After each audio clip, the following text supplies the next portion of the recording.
साधारण 12 ते 15 जूनपर्यंत शेतकऱ्यांनी पावसाचा अंदाज घेऊन पेरणी करावी आणि साधारणतः 15 जूनच्या पुढं थोडा वातावरण पावसाचं अनुकूल दिसतंय, पण तरी सगळ्यांनी अंदाज घेऊन पेरणी करावी अशी माझी शेतकऱ्यांना सगळ्यांना विनंती. जसं पेट्रोल डिझेलला झालं की पेट्रोल डिझेलचे शॉर्टेज, जसं की उद्या युरिया खत मिळणार नाही, त्यामुळे ते करतायत.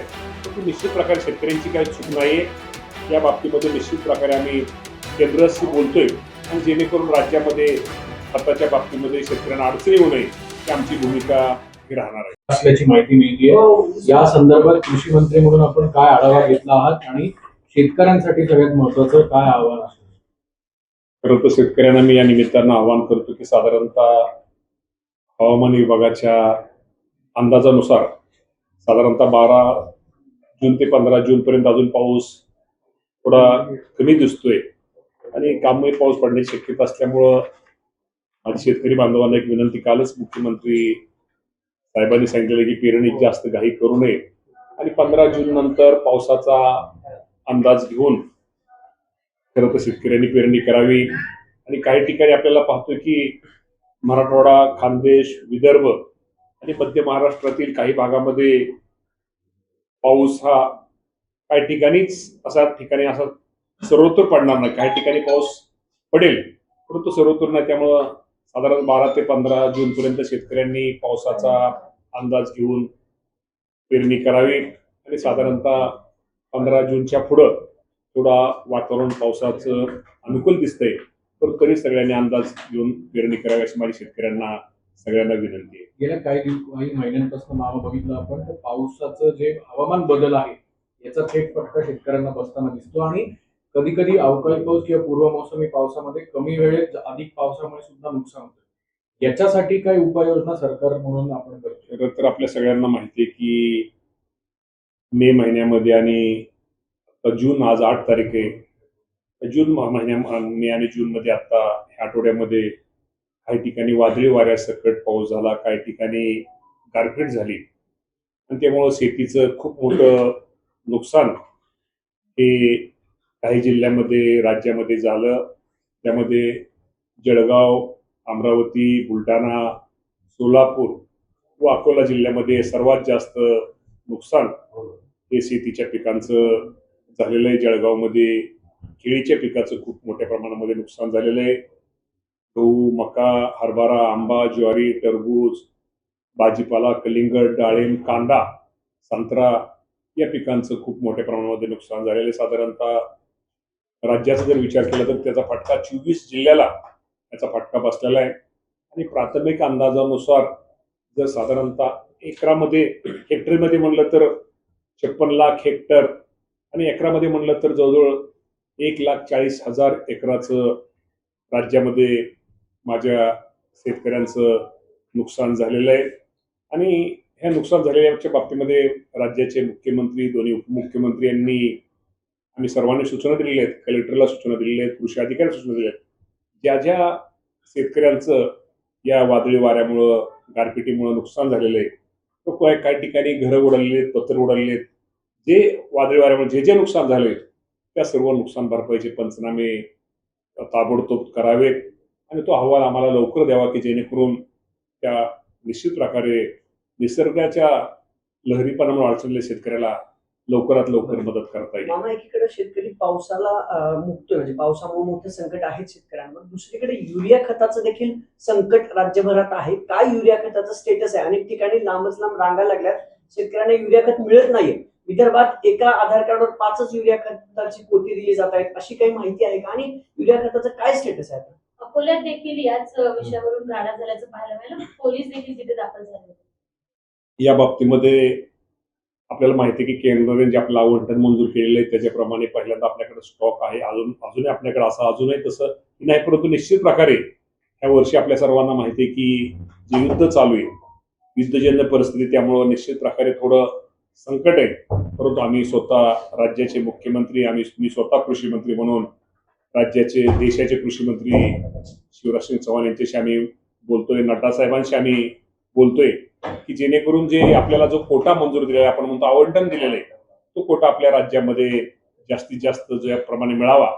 जरी अडचण असली तर निश्चित प्रकारे या बाबतीमध्ये शेतकऱ्यांना मदत कसं करणं गरजेचं आहे या बाबतीमध्ये करण्याचा प्रयत्न आम्ही निश्चित प्रकारे करतोय. आणि आपण ज्या भागातला आता उल्लेख केला त्या बाबतीमध्ये निश्चित प्रकारे या बाबतीमध्ये शेतकऱ्याला अडचण येणार नाही याची आम्ही खबरदारी निश्चित प्रकारे घेऊ. मग स्टॉक आहे म्हणतो नेमका किती स्टॉक आहे युरियाचा आपल्याकडे आता?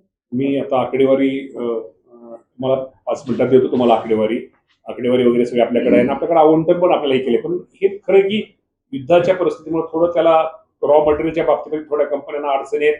तर शेवटी अडचणीतनं निश्चित प्रकारे आपण एक होता. एक तर आपल्याला माहिती आहे की पेरणी उशिरा होणार आहे, शेतकरी थोडे घाई करतायत. उद्या त्यांचं म्हणणं आहे की उद्या जसं पेट्रोल डिझेलला झालं की पेट्रोल डिझेलचं शॉर्टेज तसं की उद्या युरिया खत मिळणार नाही, त्यामुळे ते हे करतायत. परंतु निश्चित प्रकारे शेतकऱ्यांची काही चूक नाहीये या बाबतीमध्ये. निश्चित प्रकारे आम्ही केंद्राशी बोलतोय आणि जेणेकरून राज्यामध्ये खताच्या बाबतीमध्ये शेतकऱ्यांना अडचणी येऊ नये ही आमची भूमिका ही राहणार आहे. कांदा उत्पादक शेतकऱ्यांची देखील अडचण आहे. नाफेडचं जे केंद्र आहे तिथं 15 ते 18 केंद्र आहेत, ती सगळी बंद आहेत. कांदा खरेदी केला जात नाहीये किंवा जो भाव दिला जातो त्यापेक्षा बाहेर व्यापारी भाव जास्त देत आहेत. त्याचं देखील अपडेट कृषी मंत्री म्हणून तुम्ही घेतलंय का? आणि नाफेडचं नाफेडचा हा विषय मंत्र्यांकडे जरी असला तर शेवटी कृषी मंत्री म्हणून शेतकऱ्यांचा प्रतिनिधी जबाबदारी आमची पण आहे. मी स्वतः जयकुमार रावल आमचे पणन मंत्री या बाबतीमध्ये तेही केंद्राशी बोलतायत, नाफेड किंवा दुसरं ते त्यांच्याशी बोलतायत. मग आजपासून त्यात थोडं त्यांना त्या सुधारणा करण्याचा प्रयत्न रावल साहेबांचा आपण वाचला असेल. निश्चित प्रकारे कांदा उत्पादक शेतकऱ्यांचा आपण जे म्हणता की निश्चित या बाबतीमध्ये नाफेडच्या बाबतीमध्ये केंद्र सुरू झाली पाहिजे आणि शेतकऱ्यांना कुठे दिला सांगायला पाहिजे. पुन्हा एकदा मी आजही परत राहुल साहेबांच्या बाबतीमध्ये बोललो. कर्जमाफीचा स्टेटस कुठपर्यंत आहे? कारण आता जवळपास जूनचा देखील आता महिना सुरू झालाय. आपण काय या सगळ्या संदर्भात प्रोसेस मध्ये आहोत? त्याला सच्चूकडून म्हटलंय महात्मा फुले जशी कर्जमाफी होती तशी सरसकट करावी. हमी भाव मिळत नाही तोपर्यंत प्रोत्साहन निधी द्यावा असे त्यांचं. बच्चू भाऊ काय बोलले मला माहित नाही, परंतु राज्याचे मुख्यमंत्री देवेंद्र फडणवीस साहेब मी आपल्या सगळ्यांना माहिती आहे की मागच्या कॅबिनेटमध्ये खरं तर आम्हाला आचारसंहिता असल्यामुळे काही गोष्टी त्यांना जाहीर करता आल्या नाहीत. परंतु साधारणतः प्राथमिक अंदाजानुसार साधारणतः 36,585 कोटी रुपये ही शेतकऱ्यांना कर्जमाफी देण्याचा प्राथमिक आम्हाला अंदाज आहे. आणि साधारणतः 56 लाख शेतकऱ्यांना त्याचा लाभ हा मिळणार आहे. आणि या बाबतीमध्ये आपण जे म्हणलं काय अडचणी शेतकऱ्यांचं काय त्यामध्ये त्या निकषात काय शेतकरी बसत नाहीत. या बाबतीमध्ये आम्ही निश्चित प्रकारे मंत्रिमंडळामध्ये चर्चा करून या बाबतीमध्ये मुख्यमंत्री महोदयांच्या काय गोष्टी लक्षात आणून या बाबतीमध्ये काय बदल करणं गरजेचं आहे की जेणेकरून शेतकऱ्यांना त्रास होणार नाही किंवा शेतकऱ्यांना त्याचा लाभ मिळेल. या बाबतीमध्ये निश्चित प्रकारे आकडा किती? साधारणतः 56 लाख शेतकऱ्यांचा प्राथमिक अंदाज सांगतोय. कारण आम्हाला जाहीर आचारसंहिता आहे, आम्हाला जाहीर करायचा प्राथमिक अंदाज आहे. आणि साधारणतः 36,585 कोटी. हमी भाव मिळत नाही तोपर्यंत प्रोत्साहन निधी. नाही म्हणूनच मी तुम्हाला म्हटलं की आता काय होईल, आता सुरू केलं आपण 30 जून पूर्वी आपण सगळ्याला देतोय. आणि या बाबतीमध्ये अजून कुठल्या गोष्टी आपण जे मला अटीमध्ये एखाद्या दुसऱ्या अटीमध्ये अजून सुधारणा करणं गरजेचं आहे. या बाबतीमध्ये शासन सकारात्मक आहे. त्या बाबतीमध्ये निश्चित प्रकारे मुख्यमंत्री या बाबतीमध्ये निर्णय घेतील. तुम्ही काही शिथिल कराल असं वाटतं? कारण अक्षरशः शेतकरी हवाल दिलाय. नियम अटी परत जर सरकारनं घातलं तर मग ते अकाउंटला पैसे. नियम अटी वगैरे काही नाही. शेवटी तुम्हाला मी सांगतो की शेवटी सरकार तर पण शेवटी पण सगळा विचार करूनच काही गोष्टीचा निर्णय घ्यावा लागतो. आणि आपल्याला तुम्हाला माहिती आहे की राज्याच्या मुख्यमंत्र्यांनी खरंच एक चांगला निर्णय कर्जमाफीचा असल्या सरकारच्या अडचणीच्या काळात सुद्धा मुख्यमंत्री देवेंद्र फडणवीस साहेब, एकनाथजी शिंदे साहेब, सुनेत्रावहिनी पवार आणि त्यावेळेचे दिवंगत उपमुख्यमंत्री अजितदादा पवार साहेब हे पण ह्यामध्ये त्यांचा पण सिंहाचा वाटा होता की दादांनी पण शेतकऱ्यांना कर्जमाफी द्यायचा निर्णय त्यांनी घेतलेला आहे. आणि खरंच या अडचणीच्या काळामध्ये सुद्धा तो चांगला निर्णय घेतलेला आहे. शेवटी ठीक आहे, शेवटी समाधान हे सगळ्याच आपण करू शकत नाही, सगळ्याचं समाधान होऊ शकत नाही. परंतु त्यामध्ये निश्चित आज साधारणतः आपण विचार केला तर 56 लाख शेतकऱ्यांना जर त्याचा फायदा होणार असेल, त्यात त्यांना जर लाभ मिळणार असेल ही गोष्ट पण काही कमी नाहीये. हमी भाव मिळत नाही तोपर्यंत प्रोत्साहन निधी द्यावा अशी मागणी आहे. ते शक्य आहे का? त्यासाठी हमीभाव मिळावा यासाठी शासनाचे प्रयत्न आहेत. प्रोत्साहन निधीचं सोडून द्या. आज आपल्याला सगळ्यांना माहिती आहे की राज्य सरकार कुठल्या ह्याबद्दल चाललेलं आहे. तर निश्चित प्रकारे बच्चू भाऊंची जी मागणी आहे की बाबा हमीभाव हा मिळाला पाहिजे, या मताशी आम्ही सरकार, मुख्यमंत्री सगळेच त्या बाबतीमध्ये सहमत आहोत. या बाबतीमध्ये अजून काय करणं गरजेचं आहे, त्या बाबतीमध्ये निश्चित प्रकारे शेतकऱ्यांना चांगल्या प्रकारचा त्याला बाजारभाव मिळेल, त्या गोष्टी आम्ही निश्चित प्रकारे आणि करण्याचा प्रोत्साहन प्रयत्न करू. निधीबाबत काही चर्चा झाली? माझा प्रश्न असा आहे की आता पेरण्या चालू होती, ट्रॅक्टरच्या माध्यमातून मोठ्या प्रमाणात पेरण्या केल्या जातात, मात्र पेट्रोल पंपावर कॅन मध्ये डिझेल दिलं जात नाही. तर मग पण शेतकऱ्यांना आपल्या जिल्ह्यामध्ये कुठं डिझेल कमी आहे, कुठं पेट्रोल डिझेल तुम्हाला महाराष्ट्रामध्ये ऐका ना, मी तुम्हाला मगाशी सांगितलं ना की आता खताच्या बाबतीत सुद्धा काय होतं की परत खत मिळणार नाही, काय शेतकरी किंवा पेट्रोल पंपच्या बाबतीमध्ये हेच होतं की पेट्रोल डिझेल मिळणार नाही. पण लोकांनी खरं तर स्टॉक किंवा बाकी गर्दी जास्त केली.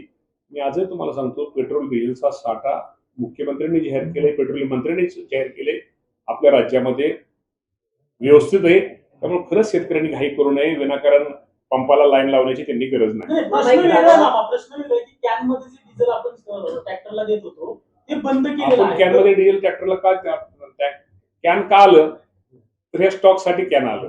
त्यामुळे विनाकारण ऐका ना, विनाकारण त्यांनी स्टॉक करू नये. मामा, लाडकी बहिणीच्या संदर्भात प्रश्न 14,000 पुरुष लाडका बहिणी योजनेमध्ये समाविष्ट झाले, त्यांनी लाभ घेतला, त्यांच्यावर काही कारवाई होणार आहे का नाही मामा? कोण आहेत नेमके 14,000 पुरुष आहेत? आता जे कोण असतील नक्की त्याच्या पुरुषांचं बघतो, महिलांच्या बाबतीमध्ये ठीक आहे, ते आपण नंतर तेही करू. आणि या बाबतीमध्ये निश्चित प्रकारे कुठेतरी राज्य सरकार या बाबतीमध्ये, राज्याचे मुख्यमंत्री त्यांच्या बाबतीमध्ये नक्की वेगळा विचार करतात. राजकीय प्रश्न आहे मामा. राजेंद्र जैन यांना राज्यसभा दिल्यानंतर भुजबळांनी नाराजी व्यक्त केली आहे. भुजबळ म्हणतात की मी ज्येष्ठ आहे, मला न्याय पाहिजे, अचानक नाव कसं काय आलं? आता माध्यमांशी बोलताना त्यांनी नाराजी व्यक्त केली. सुनील तटकरेंना जो न्याय दिला होता तोही मला लागू झाला असता असं त्यांनी व्यक्त केली. तर या बाबतीमध्ये आमच्या प्रमुख सुनेत्रा वहिनी पवार आहेत आणि आमचे सगळे वरिष्ठ आहेत. त्या बाबतीमध्ये त्यांनी जो निर्णय घेतला असेल तो योग्यच घेतला असेल. भुजबळ साहेब काय म्हणले, भुजबळ साहेब पण आमच्या इथं ज्येष्ठच आहेत, ते मोठे नेते आहेत. परंतु या बाबतीमध्ये सुनेत्रा वहिनींना पूर्ण अधिकार दिल्यानंतर एकदा सुनेत्रा वहिनींनी जो निर्णय घेतला, सुनेत्रा वहिनी निर्णय घेतला असेल, शेवटी त्याला आम्ही सगळीच बांधील आहोत. ज्येष्ठ नेते अट टाकली होती त्यांच्या पुतण्यांना मंत्री करावं अशा पद्धतीची अट होती, त्याला कुठेतरी भाजपचा विरोध होता का, म्हणून त्यांचा पत्ता या बाबतीमध्ये मला कुठल्याही प्रकारची, कारण आमची जी मेन कमिटी, कोर कमिटी वेगळी आहे. मी काय त्या कोर कमिटीत वगैरे नाहीये. तर मी असं तुमच्याकडूनच ते माध्यमाच्या माध्यमातून ऐकत असतो. परंतु भुजबळ साहेब नाराज वगैरे असायचं कारण नाही. भुजबळ साहेब ज्येष्ठ नेते, उलट भुजबळ साहेबांच्या आमचे मार्गदर्शक आहेत. भुजबळ साहेब वगैरे नाराज वगैरे हे असं मला चुकीचं म्हणणं चुकीचं वाटतं. ते नाराज होणार नाहीत. भुजबळ साहेब लढवय्या नेते, ते पक्षासाठी काम करतात. जनसंपर्काचं जे कार्य आहे, पुण्यात माहिती केली जाते आणि आम्ही विरोधकांच्या सगळ्यांनी जिल्ह्यातल्यांनी मागणी, सुनेत्रा वहिनींनी सुद्धा आम्ही सगळ्यांनी त्या बाबतीमध्ये मागणी करतोय. त्या बाबतीमध्ये जलसंपदा मंत्र्यांना आम्ही पत्र दिलेलं आहे. बघू लवकरच त्या बाबतीमध्ये ते निर्णय घेतील. मामा, शेतकऱ्यांना काय आव्हान करायला ऑलरेडी लांब की शेतकऱ्यांना एकच आव्हान मी करेल की पावसाचा अंदाज घेऊन पेरणी करा. तोपर्यंत कुठल्याही प्रकारचे करू नका. आणि काय पाऊस कधी पडतोय, आता मी काल माझ्या गावामध्ये इंदापूर तालुक्यात काय ठिकाणी पाऊस झाला, काय ठिकाणी झाला. माझ्या गावात काल 85 किलोमीटर पाऊस भरणेवाडीमध्ये झाला. त्यामुळं पावसाचा अंदाज घेऊन माझ्या शेतकऱ्यांनी पेरणी करावी, विनाकारण दुबार पेरणीचं त्याच्यावरती वेळ येऊ नये. रोहित पवारांनी ट्विट केलं होतं मामा जळगावच्या बाबतीतलं की कृषी मंत्र्यांनी ऑन फील्ड जावं, केळीचे जे नुकसान झाले तिथले आमदार मंत्र्यांना वेळ नाही. रोहित पवार साहेबांची सूचना चांगली होती, त्याबद्दल काही दुमत नाही. अशा अडचणीच्या काळात शेतकऱ्यांच्या बांधावरती गेलंच पाहिजे. आणि या बाबतीमध्ये मी स्वतः रक्षाताई खडसे यांच्याशी बोललो. आता सुद्धा ह्या 3 दिवस त्या फील्डवर आहेत. मला वाटतं त्यामध्ये जळगाव जिल्ह्यामध्ये जे नुकसान झाले, मुक्ताईनगर, रावेर, यावल, चोपडा हे 4 तालुक्यामध्ये झाले. स्वतः रक्षाताई त्या तालुक्यातले आमदार हे फील्डवर ते करतायत. आणि तुम्हाला सांगायला हरकत नाही की साधारणतः जे आता हे झालेले आहेत त्याचे पंचनामे आपण महसूल विभाग आणि कृषी विभाग स्वतः तिथं हे आहेत. त्यामुळे तिथं निश्चित प्रकारे तिथल्या मंत्र्यांनी दौरे केलेले आहेत, आमदारांनी दौरे केलेले आहेत. त्यामुळे निश्चित प्रकारे या बाबतीमध्ये जळगाव जिल्ह्यातल्या काय राज्यातल्या सगळ्या शेतकऱ्यांना नाही त्यांची भूमिका आमची आहे. ते बारामतीतले जे नगरसेवक आहेत किशोर मासाळ, त्यांची एक ऑडिओ क्लिप व्हायरल होते. दादांच्या बद्दल ज्या पद्धतीने त्यांनी विधान केलं काय तुम्ही त्या सगळ्या माहिती घेतली का? त्यांनी आता माफी देखील मागितलेली आहे. मी खरंच माहिती घेतलेली नाही किशोर मास्तरांच्या बाबतीमध्ये. ते आपल्याच माध्यमातून ना दादागिरीचा काय फरक पडत नाही असं. पण त्यांनी माफी मागितलेली की मी वाचलं कुठंतरी, मीडियामध्ये कुठंतरी वाचलं. त्यामुळं हे बच्चू कडू म्हणताय की 2019 मध्ये उद्धव ठाकरे सोबत दगाफटका झाला होता, तसाच दगाफटका पुन्हा एकदा होण्याची शक्यता नाकारता येत नाही.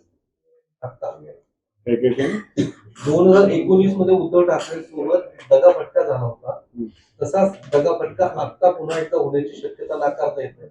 भाजपकडे रोख आहे त्याचा.